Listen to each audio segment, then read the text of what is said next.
எங்கள் தமிழ் இனத்துக்கு ஒருவர் முதலில் அகண்ட தமிழகத்தை உருவாக்கி காட்டிய முதல் தமிழ் மன்னன் என்ற பெருமிதத்தோடு நிற்கிறேன்.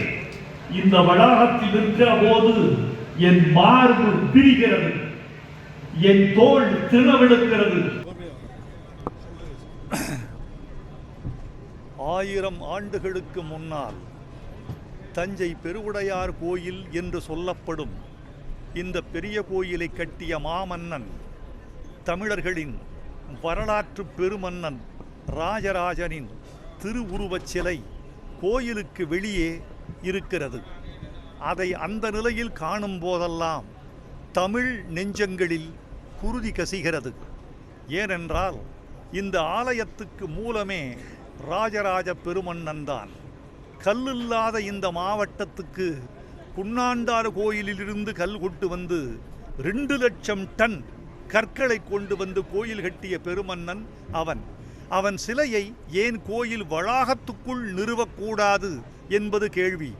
அவன் மனிதன் என்பதனால் கோயில் வளாகத்துக்குள் மனித சிலையை வைக்கக்கூடாது என்று ஆகம விதிகள் சொல்வதாக சில பேர் கருதலாம்.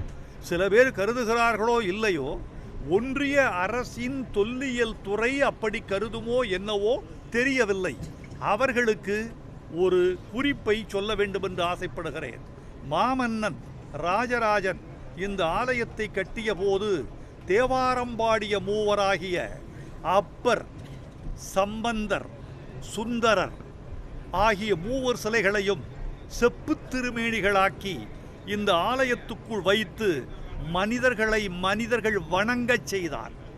அப்படியானால் மனிதர்களாகிய தேவாரம் பாடிய மூவரை இந்த கோயிலுக்குள் வைத்து வணங்குவதற்கு ஆகம விதி அனுமதிக்கிற போது ராஜராஜ மாமன்னன் என்ற மனிதனின் சிலையை வளாகத்துக்குள் வைப்பதை எது தடுக்கிறது என்று தெரியவில்லை. விரைவில் மாமன்னன் ராஜராஜன் சிலை ஆலய வளாகத்துக்குள் நிறுவப்பட வேண்டும் என்பது தமிழ் உணர்வாளர்களின் கோரிக்கை.